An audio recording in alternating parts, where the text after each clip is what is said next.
Hi everyone, welcome back to English 229. This is for our class for Monday, the 7th of November, where we are in the midst of talking about Dracula, but also paper number 1 is due today if you are watching this video on the 7th at 11:59 p.m. via PDF to my email, ruiz, R-U-I-Z, at gcc.mass.edu. So I should have returned your journals to you for Dr. Jekyll and Mr. Hyde. So if you submitted in a journal and you didn't receive it, please let me know. And I also wanted to remind you about registration, which is occurring now at GCC. I'm sure you've probably seen some of the advertising for that. And if you don't know who your advisor is, you can always find out by going on My GCC or just going to the advising office. And you can select classes from not just the spring semester, but the intersession as well, which happens to be that January break that we have that we traditionally don't have any classes in the first 3.5 weeks or so of January. But if you wanted to squeeze in a course during that time, we offer a limited number of courses and a very condensed schedule. So it's not for the faint of heart. You meet 5 times a week if you were meeting in person, or the equivalent if you were meeting online. And in 3.5 weeks, you can complete what you would normally do in 16 weeks. So again, it's very intense. Usually the classes are smaller and the students are much more focused. I actually teach a class in that format in public speaking, and I think public speaking lends itself very nicely to that, just because of the audience participation that's involved in that.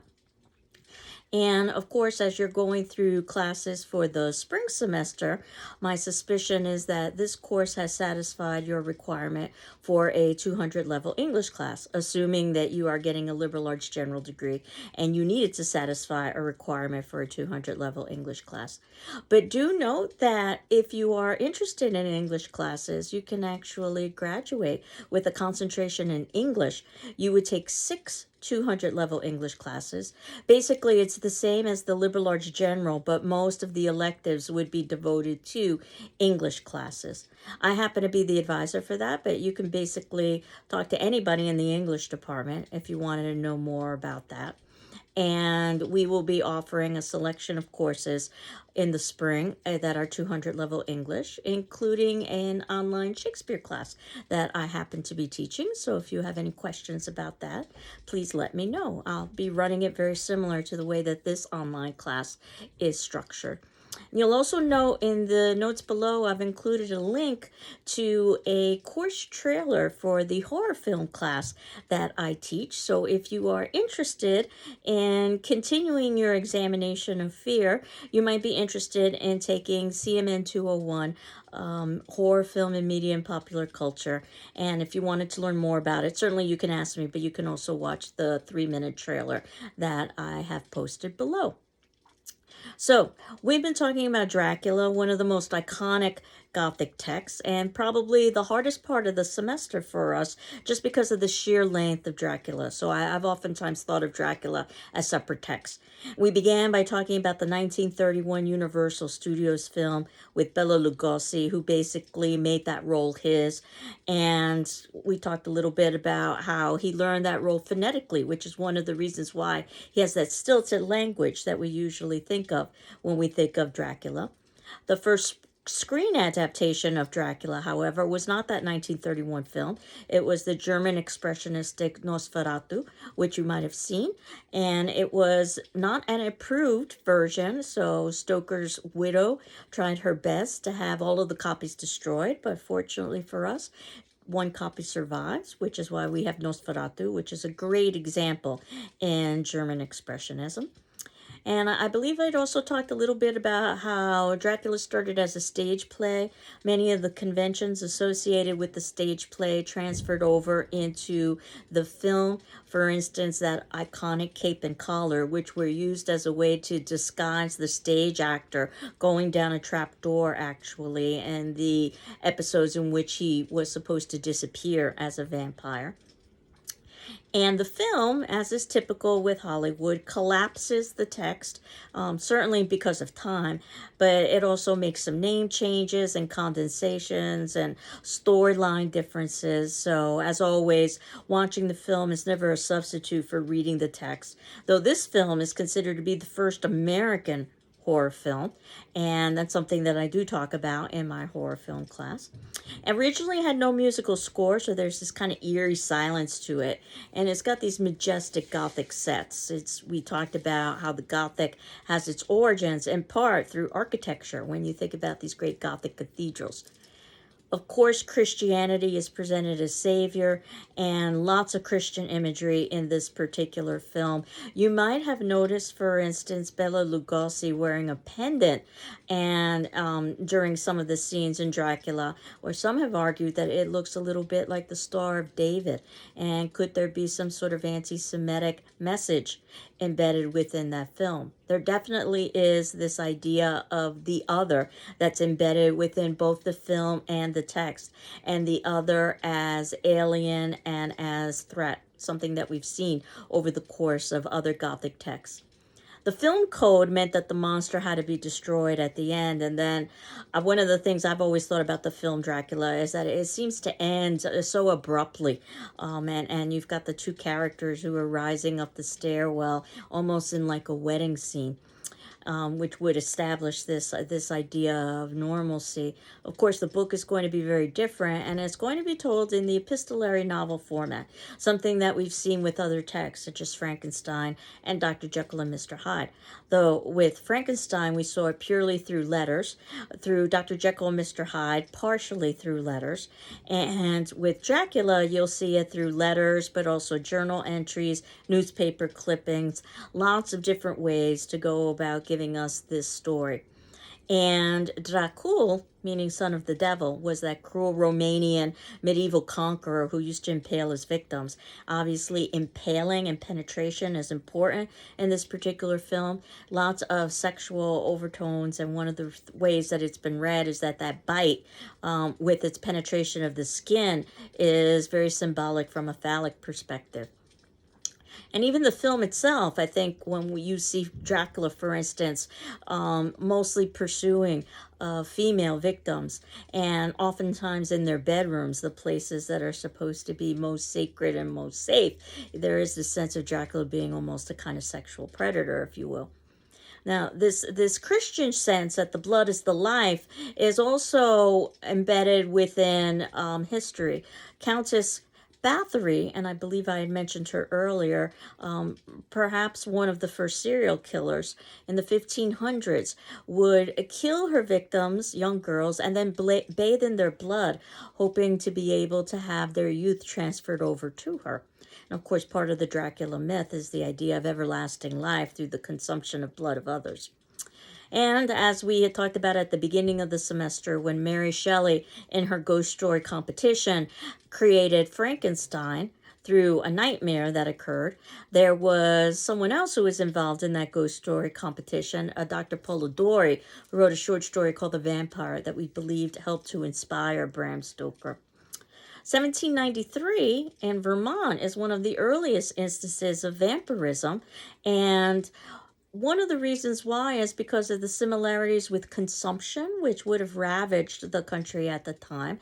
The pale skin, the loss of energy, and of course we talked about premature burial, and if individuals were trying to dig their way out of the grave, you could see how many might connect that with the vampire myth.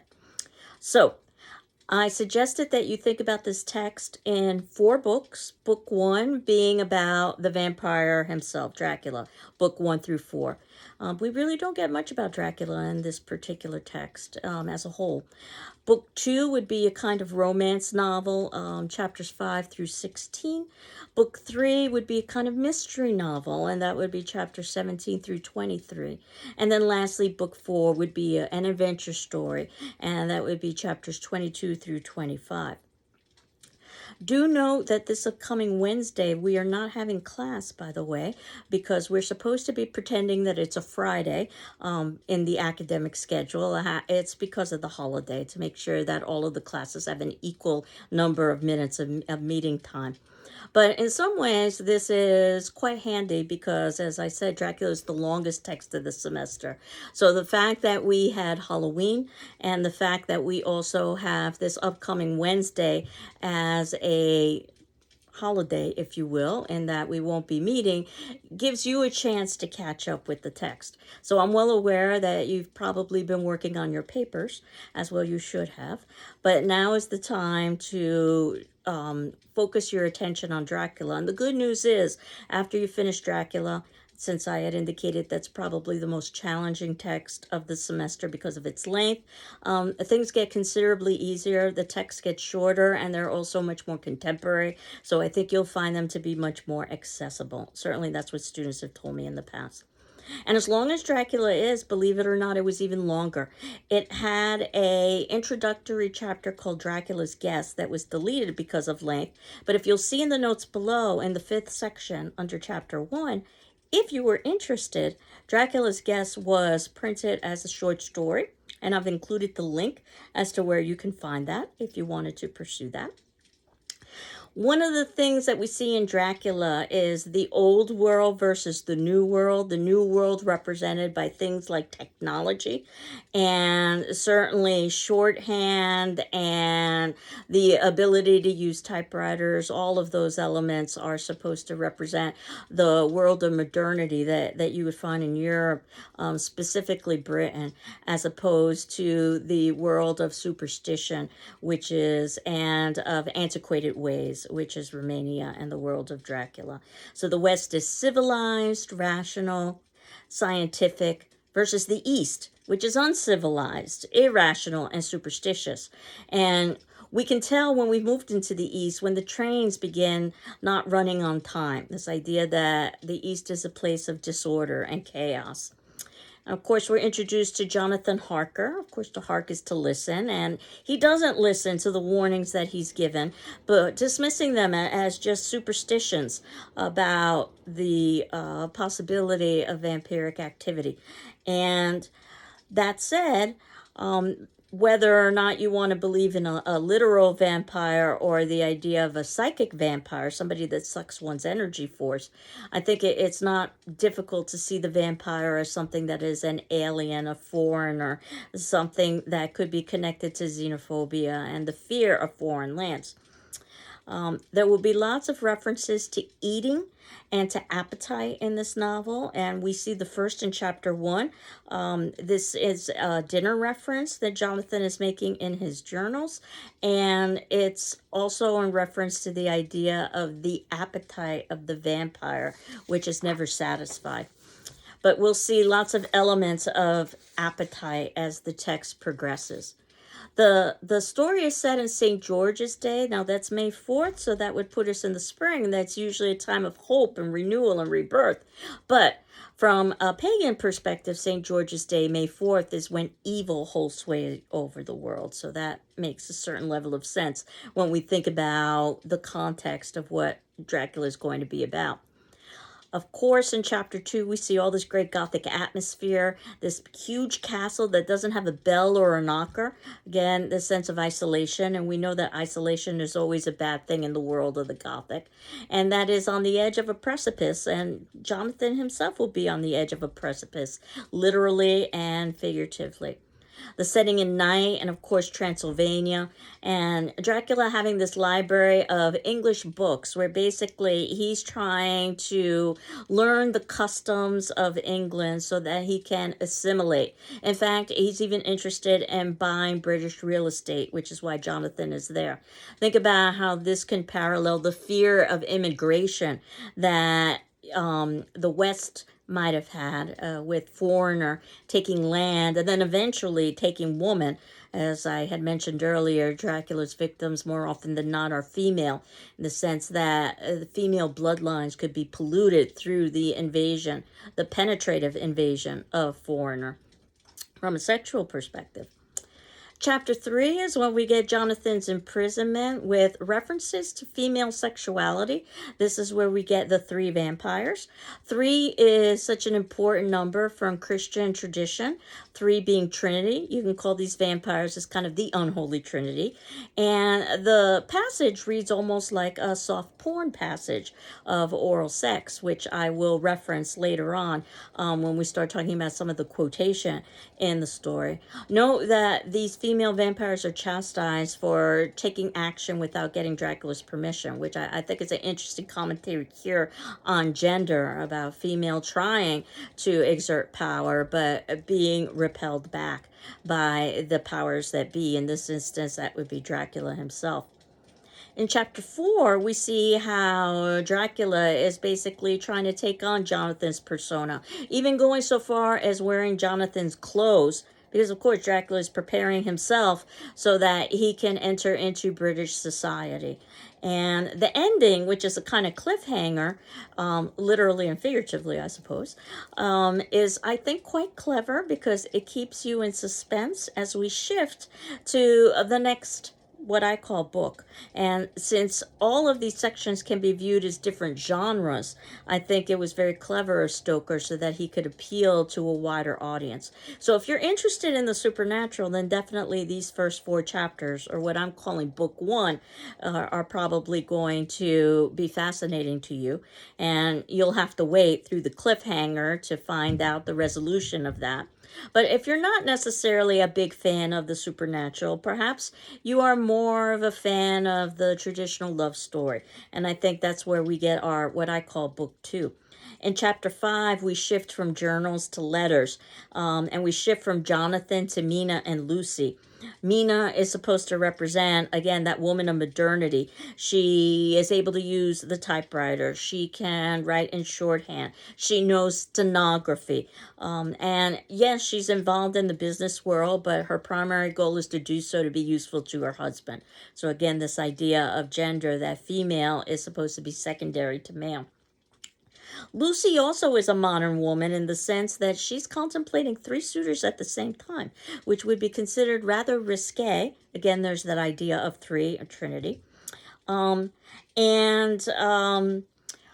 think that Lucy is in some ways punished for her sexual appetites, if you will, in the sense that she is the character who will be killed, perhaps because she is a little bit too loose, hence her name, Lucy, as she's contemplating 3 men. And why can't a woman marry all 3? We're also introduced to Quincy Morris. Now, he's a foreigner. He's an American. He's a Texan. And Bram Stoker tries to duplicate the accent of a Texan. It doesn't always come off particularly well. So there are weaknesses in this novel. But I think it also is telling that Quincy Morris, and I hope I'm not giving away any spoilers at this point, is also one of the characters who will be succumbing to death. And I think that very much is a Gothic element about having foreigner or invader being the first to die. And in fact, so much so that it's become a trope in some horror films. We're introduced to Dr. Seward. He's the professional, and notice that these are the 3 men that Lucy happens to be contemplating. One is the American Texan, the foreigner, Quincy Morris. The other is Dr. Seward, who is a professional. And the third is an aristocrat, Arthur Holmwood. She chooses the aristocrat, maybe not surprisingly, when you think about Victorian society and the importance of making a good match. And certainly the aristocrat would bring her title as well as bring her financial security. We're introduced to Renfield, and as you know, that character of Renfield happens to be collapsed with Jonathan Harker in the movie version that we saw. Renfield is the insane asylum patient. This idea of sanity and madness is something that we've seen throughout several Gothic texts. There's a good amount of puns in this text. For instance, count on me. After all, since we're talking about Count Dracula, that's something that we'll see in the 5th chapter. Chapter 6 is where we find out that Lucy's been spending her time at the grave of a suicide. This is particularly important because suicides are supposed to be the place where there is no element of holiness. It's unconsecrated land. In other words, a place where a Dracula or a vampire or a thing of evil could roam. And it also is where we find out that Renfield is consuming lives, consuming insects, much like Dracula is also consuming lives, but higher level order lives, which is something that Renfield aspires to over the course of the novel.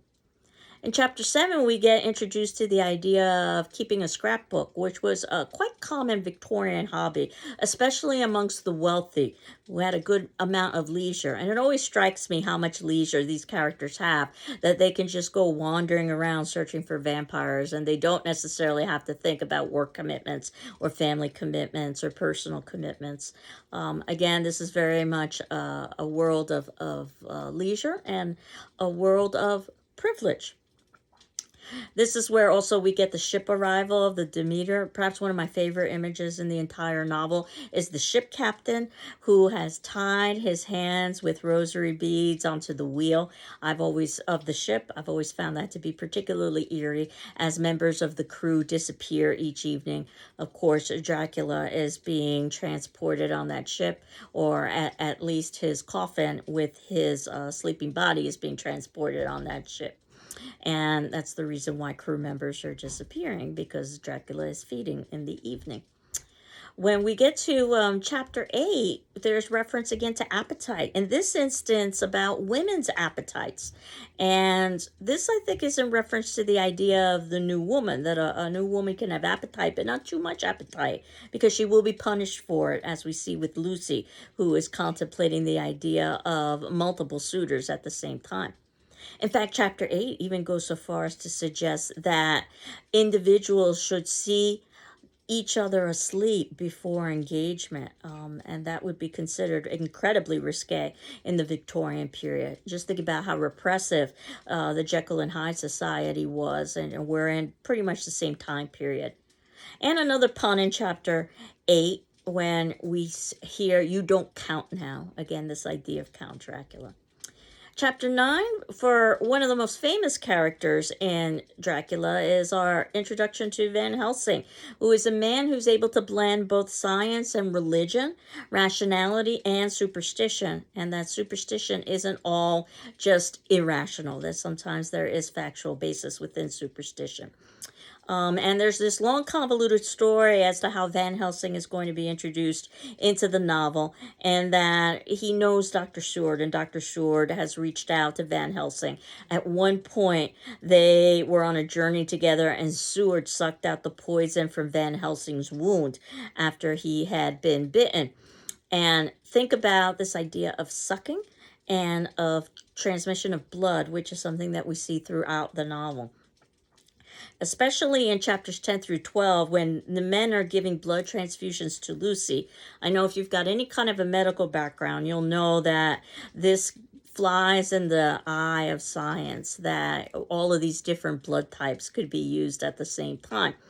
But again, we have to suspend some disbelief. It's one of the reasons why I admire something like Mary Shelley's lack of detail about how the creature was created, so that we wouldn't have modern science take apart what she would propose as a possibility during that time period. The blood has oftentimes been seen as a symbol for semen as well, and that the blood transfusions could be very similar to the life force transmissions that occur in sexual union through semen, and the men being exhausted afterwards because they've used their life force, so to speak.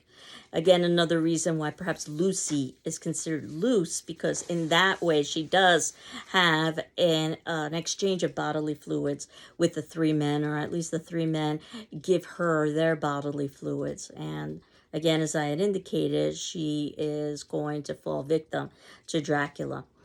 In chapter 12, we learn a little bit more about Quincy's background, and that at one point, Quincy had been, he shot a vampire bat, and this is going to be some foreshadowing here, the vampire bat having many of the similar qualities that a vampire has. And this is where supposedly Lucy dies, but of course we know that she's been transformed into a vampire. Chapter 13 is where Mina talks a little bit about how improper it feels to her to hold arms in public with Jonathan, who's now her husband. Again, think about the incredibly repressive Victorian society where any kind of outward display of affection would be considered inappropriate. And Seward says something very telling in this chapter, that if America keeps breeding men like Quincy Morris, it will be a world power. So I think that Dracula not only shows the fear of the invading East, but it also shows the fear of an upcoming superpower, or what could be an upcoming superpower, the United States. And in chapter 14, Van Helsing talks a little bit about his life that has been filled with isolation and loneliness. And again, we know that that's always a negative thing in the world of the Gothic, isolation and loneliness. One of the things that Van Helsing appreciates is that he's being able to be part of a group. And what we see in Dracula is when the group works together, they're much more effective than when they separate. This is a common motif and trope that you will see in Gothic literature. Chapter 15 and 16, this is where Lucy is going to have to be killed, or the vampire Lucy is going to have to be killed. Her killing, and Stephen King makes reference to this in Danse Macabre, is quite sexual. The staking at the heart could be viewed almost as orgasmic. And again, I'll go through some of these passages and quotations with you. So I think that for a repressive Victorian society, this book could be seen as rather racy. So while Jekyll and Hyde just merely hinted, we've got more than hints. We've got some symbols that are pretty obvious, or could be pretty obvious when we are reading this text. Again, someone like Jonathan could say that he's completely helpless when the three vampires are attacking him. So even though he might enjoy the attack, especially if we wanted to read it as a sexual attack, it doesn't necessarily mean that he instigated it or even wanted it. Again, that would work very well with the repressive Victorian society that would not allow for promiscuity. So this gives you a little bit of an idea of the first part, or the first half, I should say, of the text. What I wanted to do was talk about the second half of the text. Again, we won't be doing that on Wednesday because Wednesday is considered to be a Friday, which gives you some time to finish reading Dracula if you haven't already done so. So what we are going to do next Monday is talk about the second part of the text and then quotation. And then we can move on to our next set of readings. And for the attendance question, and that'll be due on Wednesday on our class discussion forum. That'll be the 9th of November at 8 a.m. Based on where you are in the novel, because I'm not assuming that you finished the novel at this point, though it would be lovely if you had. Based on what you've read thus far in the novel, do you like or dislike Dracula? And the reasons why. Now, after we're done with Dracula, we will be moving to H.P. Lovecraft and reading some of his short stories. You remember that we began the semester by talking about H.P. Lovecraft and supernatural horror and literature. So I wanted to give some examples of some of the writing that he did in the Gothic tradition, not just the analysis of the Gothic, to see if he lives up to his own standards based on your opinion, with just a few of his short stories, The Outsider, Pickman's Model, and The Dunwich Horror. I'll be providing some links to those as we get a little bit closer to those readings. And then we move to The Haunting of Hill House, which is a wonderful haunted house story. And haunted house stories and ghost stories are known for being very subtle, very suggestive. I think we saw that also with Monkey's Paw, or heard that, I should say, with Monkey's Paw during our Halloween class. And then we end with The Exorcist, and then finally a little bit of Stephen King. His Forward and Night Shift, Jerusalem's Lot, and One for the Road, two of his short stories, just because we started the semester with talking about Stephen King in Dance Macabre, so I wanted to end the semester with that. And that would put us right approximately into the 19th of December, which would lead us with just a final exam. And our final exam will be open book, open notes, essay questions. So the idea behind the final is that it's a synthesis of everything that we've done over the course of the semester. And I'll talk a little bit more about the finals as we get closer to it. But it's not a final and memorization. What I will do is I will post it at the time that we would normally be having the final exam if we were meeting in person. That would be Wednesday, December 20th at 8 a.m. And I'll give you 24 hours to complete that final. If you were taking that final in person, you'd have 2 hours. But you've got 24 hours, but I would expect you to work approximately 2 hours. I don't expect you to put 24 hours worth of work into that. Again, I don't expect anything that's written as neatly or as well as something that you would do for a paper, but I do hope that you're able to synthesize some of the main ideas, and you can reference things like your journals and your texts and your papers. Paper number 2 is also going to be due on December 20th. And that would be the last date that you could hand in paper number 2, because that literally is the ending of the semester. But certainly early papers are encouraged. So I will definitely have your first paper done for you before that date, so that hopefully you can use your first paper feedback to inform your second paper. And your second paper will be very similar to the first paper. The difference being that the second paper would be with the latter set of readings, which I assume would probably be Dracula or Lovecraft or Haunting of Hill House, Shirley Jackson, or perhaps even The Exorcist. And that said, we'll talk a little bit more about paper 2 when we get a little bit closer to that, but I just wanted to give you a sense of where we are in the semester and where we're headed. So I hope you are doing well. I'm doing well, and we will continue on Monday, that is, not Wednesday, talking about Dracula. Take care. Bye-bye.